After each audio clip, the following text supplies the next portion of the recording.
In the early 1800s, the region that would become the Township of Rideau Lakes is a very sparsely inhabited wilderness. But in March of 1816, a group of soldiers and officers makes its way along a snowy forest road from Brockville on the St. Lawrence River. Its goal is to establish a military settlement northwest of the Rideau Lake at what soon becomes Perth. In the months that follow, hundreds of settlers arrive from Brockville. By the fall of 1816, many take a route north from Brockville that crosses Otter Creek.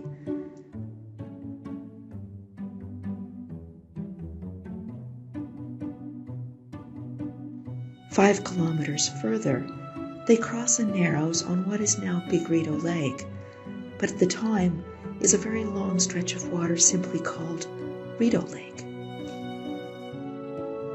A ferry is established at the Rideau Lake Narrows.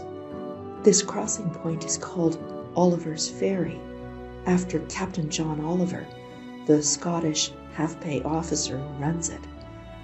His ferry is a flat-bottomed barge, which he rows across. Captain Oliver's home is on the south shore of the crossing point, a settlement that later comes to be called Rideau Ferry. Oliver also puts up travelers for the night at his house, which operates as an unlicensed hotel. Travel into this wilderness is rough, so people can often only cover a few kilometers each day. Taverns open to serve this traffic.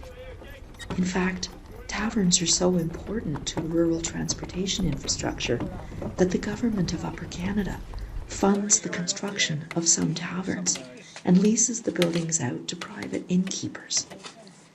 Indeed, innkeepers are required, as a condition of their license, to ensure room and board is made available to travelers at all times. The Otter Creek crossing is near the intersection of the road to Brockville and the road to Kingston.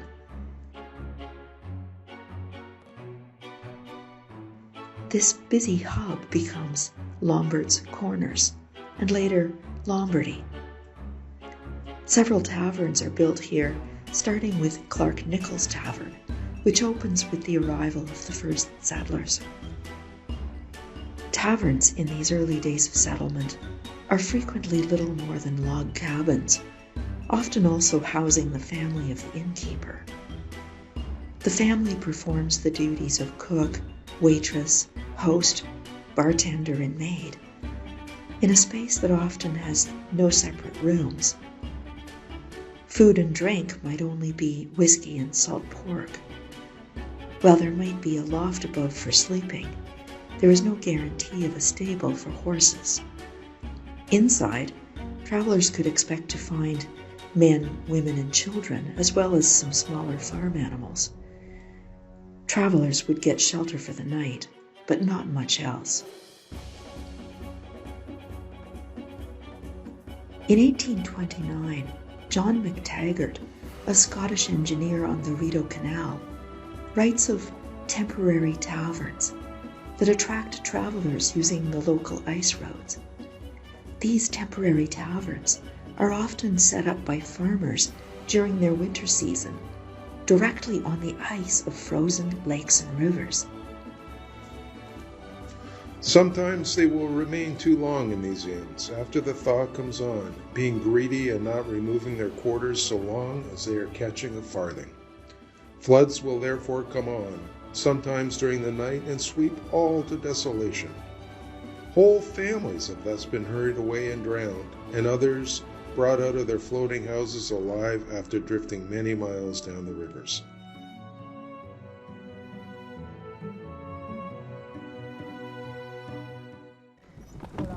Ownership of many taverns is quite short-lived. In Lombard's Corners, the first enduring tavern is Francis Lombard's public house, which opens in the 1830s and is renamed the South Elmsley Hotel in the 1850s. By 1836, taverns in Upper Canada are required to provide, at a minimum, beds, stabling for horses, and a lockable shed for guests' belongings. Most districts require taverns to have at least 3 beds, in addition to those for the family. Compared to the earliest backwoods taverns, many mid-century inns offer food and drink that ranges from quite fine to decent but fairly basic. Smaller taverns don't have a menu to choose from, but rather provide 1 breakfast, 1 midday meal, and 1 supper, as well as beverages. These early taverns are also used by the local community for social gatherings and dances. In the early days, they were used as election polling stations, sites to host fairs, and even churches. Taverns are used for coroners' inquests, for settling of deals, for arbitration of disputes, for land trading and other business. Traveling dentists rent rooms to provide their services. Early taverns also provide shelter for travelers awaiting ferry boats or stagecoaches, and some rent out horses and carriages. There is a code of conduct expected in these remote places, but still there is frequently trouble. John Oliver, the unofficial innkeeper and ferryman at Oliver's Ferry, is suspected of stealing from his house guests. Indeed, some of his guests are said to have inexplicably disappeared.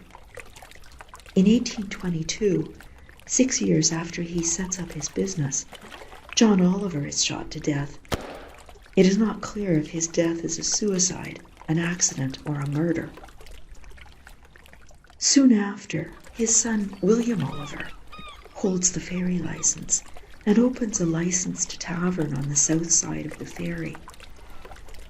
But William Oliver carries on his father's violent habits, making attempts on his neighbor's wife and having violent arguments with his other neighbors. He is ultimately murdered during a fight with 2 of them. In what was then the township of South Elmsley, no more than 2 licensed taverns are permitted per community.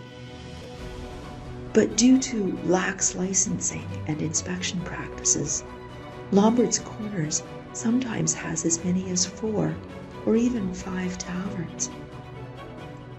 Over the century, Lombard's Corners grows to have several businesses and churches, a school and a town hall. But with this growth in activity also comes violence in local taverns. In 1868, a violent fight breaks out at the South Elmsley Hotel, wherein one customer stabs another in the face and chest, while the other sustains broken ribs.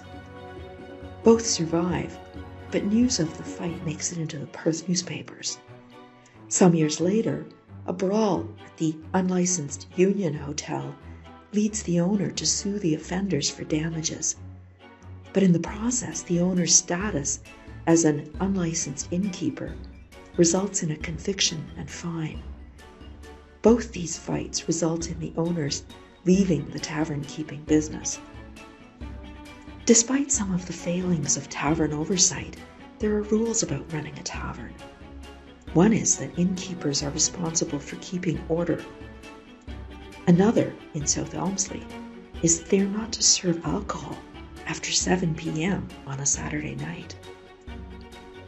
But many of the original settlers of the Oliver's Ferry and Lombard's Corners area are military men who receive a portion of their pension payment in alcohol coupons that are redeemable at local taverns.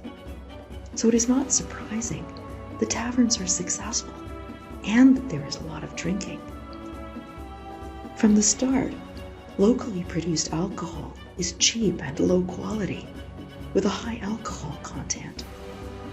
Drunkenness leads to violence, accidents, crime, ill health, and poverty, along with a reduced ability of regulars, both men and women, to properly care for their families or do their jobs. Only 17 years after the region is first settled, this societal problem sees many residents become involved in the Temperance Movement. Over the next 40 years, a hot debate brews over the need for the prohibition of intoxicating liquors. But for all the efforts to control the abuse of alcohol, taverns continue to be valued as places for travelers to shelter, as well as for local people to congregate. By 1874, there are further community changes which diminish the role of taverns. The ferry boat at Oliver's Ferry is replaced with a bridge, eliminating the need for people to await the ferry. New modes of travel, better roads, and a greater variety of community spaces result in the closing of many rural taverns. In Lombardy, the long-standing O'Reilly's Hotel closes soon after the 1905 elections. Due to political differences, the hotel loses its license and eventually becomes a private home. In 1916, World War I and Prohibition ring the death knell for many of the remaining taverns. 100 years after the arrival of the region's first settlers, Klein's Hotel, Lombardy's last hotel, closes. But it too is now a private residence and has been preserved within the community.